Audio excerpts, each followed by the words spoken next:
Hello, friends and teachers and students who are seeking a last-minute review before the milestones writing portion begins. I know some schools are underway already and some are starting next week. So I'm doing just a last little plug for this year, and hopefully this will also be applicable and helpful for years to come. So if you have not seen the SLED version of this, it is a separate video. So you can also find that on my YouTube page. But this one is for TEEEC. So we're going to use TEEEC anytime we are asked to write an opinion or an informational essay or paragraph. My focus right now is going to be on the essay since that counts for more points, but inherently you're going to see how to do the paragraph as well, because the essay is simply multiple TEEEC paragraphs plus an introduction and a conclusion. So in the last video, we talked about what to do with the blank sheet of paper when you are doing your narrative. Today, now we're going to talk about what to do with the blank sheet of paper when you are doing TEEEC. Okay, so your teacher will give you a blank sheet of paper when you sit down there for the milestones.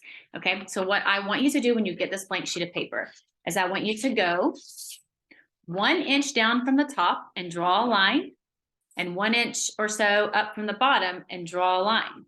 So it looks like this. Okay, so far we drew a line about 1 inch from the top and we drew a line about 1 inch from the bottom, okay, on our horizontal paper. Then you're going to turn this into kind of a Roman numeral by drawing a line down. I'll show you. Too hard to do it backwards. Where your paper is now divided into thirds, that part. Okay, this middle section is divided into thirds. If you don't trust yourself on drawing like that, what you can do is you can draw the line across the top, draw the line across the bottom, and then do a burrito fold. Y'all know a burrito fold where you fold in like so, and then you fold this part over like that. So you kind of have a trifold like that, okay? And if you do that, then you can go in then and draw your lines, okay? So either way, if you go in and fold it or not, but it looks like this, okay?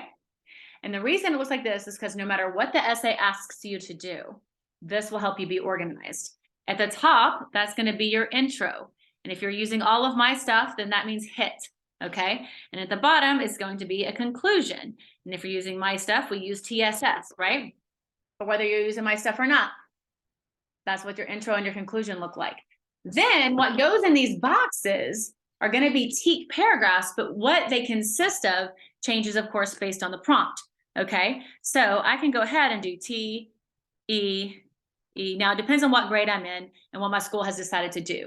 Some schools are going to do, and especially in upper grades, are doing 2 sets of E's in each paragraph. Evidence, explanation, okay? So in that sense, it looks like that. Other schools are doing just, maybe it's 3rd grade and you're not ready for all of that yet, or maybe you've scaffolded it for students, and maybe then it just has TEEEC, like this, okay?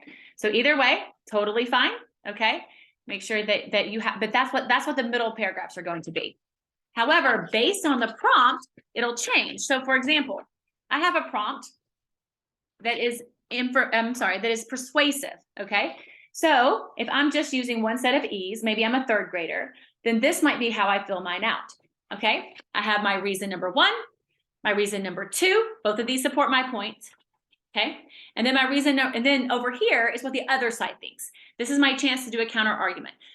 No, we don't teach counter argument in 3rd grade, so I don't use that word, but I tell students, this is the easiest way to work in the other document, all right, the other text. So I say what I think and I use one document to support it. I say what I think and I use the same document to support it. And then I say, the other side thinks this, and here's why they're wrong, okay? So I can quote the other text and then say why the other text is wrong, in my opinion. So this is one way you can set up an opinion. If you use 2 sets of E's, this is how you could set up an opinion. You could still do 3 paragraphs if you wanted, but it wouldn't be necessary because your paragraphs are so meaty. You could do 1 paragraph on your side and why your side is right, and another paragraph on the other side and why it's wrong. That would be an easy way to use text from both paragraphs.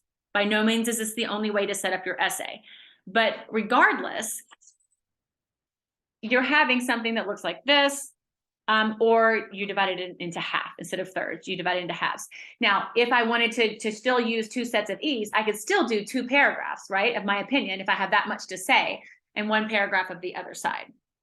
Okay, so this is just a nice way of kids to have some way to jot down their ideas. However, we're not going to write our essay on here. Okay, so I'm going to share my screen now, and I am going to share a prompt that you may be familiar with. This is actually 3rd grade, but any grade can practice with it. And it talks about the gift of giving. Okay, so the first, sorry, my computer's glitching here. The first one talks about why it's nice to give. And then the next article talks about why it's nice to receive gifts. Okay, and the question is that I'm proposing, which is better, to give or to receive? Well, it's much easier to argue that it's better to give because they give you lots of things to use. So I chose to argue that it's better to receive just so I can make it harder for myself and offer some ideas for you guys. So here is an example. So now I'm going to stop sharing. Here is an example of how I could fill it out, okay, if I was using one set of E's.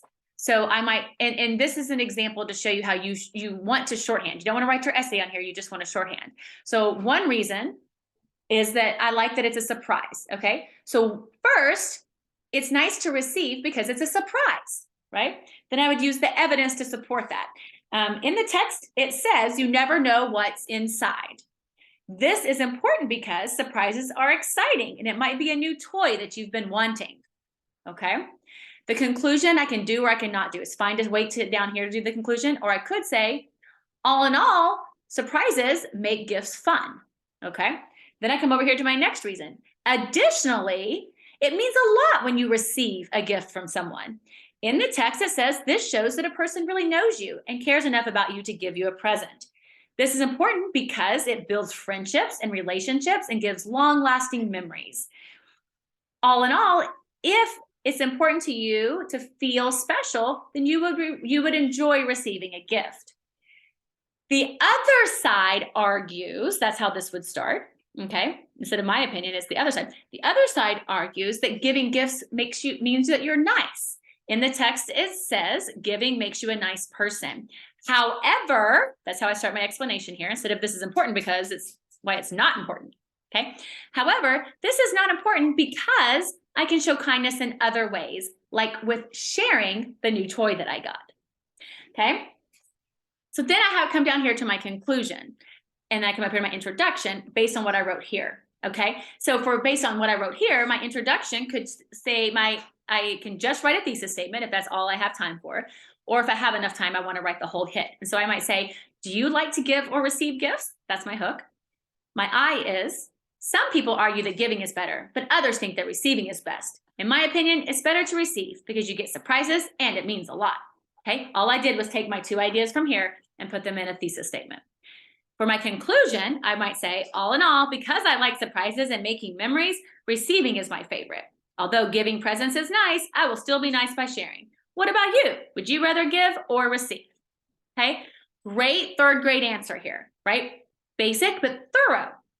And so this is one way that you can set that up. The exact same question, oopsie, can be answered here on this side.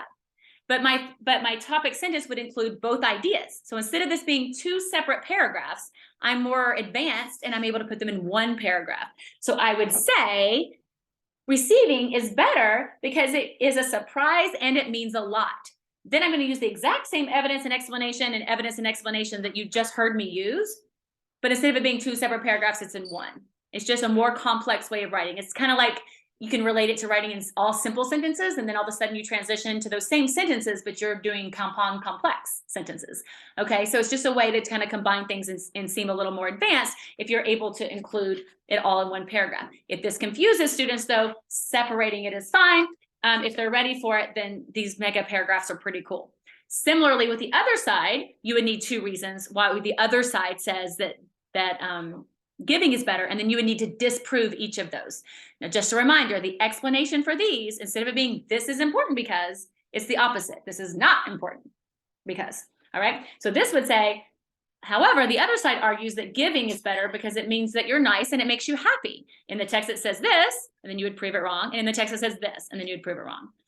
So those are 2 ways to set it up. You can practice it with that exact example with your class if you want one last run. But just really quickly before I let you go, let's talk about a couple other ways the questions might be posed. If the question says, what are the differences between, like for example, there's one about skates, what the differences between roller skates and inline skates, then each of these paragraphs, either whether you do 3 or smaller paragraphs or 2 bigger paragraphs, would be about differences. If it's about compare and contrast, then you could have 1 paragraph comparing and 1 paragraph contrasting, or you can compare in 2 paragraphs and then contrast in the last one. Talk through the different possible questions. If you want me to send you a list of all the different questions that have happened in the past, I'm happy to do that. I have one of those, but just kind of talk through and see how would you set it up. But if your students have some basic, either this one or this the same thing, let me draw it blank for you one last time. Whether you use this, which is what I call the I, because there's kind of an I written in the middle of the page, or this one, which is the Roman numeral, either way, okay, whether they're writing 2 hearty paragraphs or 3 more simple paragraphs, or if you're in middle school or above and you want to write some really detailed 3 paragraphs, you totally can, okay? In the younger years, there's usually not enough text to do that. But either way, pick one of these that works best for your students and give them a tool to use to brainstorm. The brainstorming should take about 5 to 10 minutes, not including reading the story. You read the story, brainstorm for 5 to 10 minutes, and then you get started typing. And then you can go back to revise, of course, before you hit submit. All right, if you have any questions at all, you can reach out to me at lalanarichards@gmail.com. That's LALONA Richards@gmail.com. Happy testing.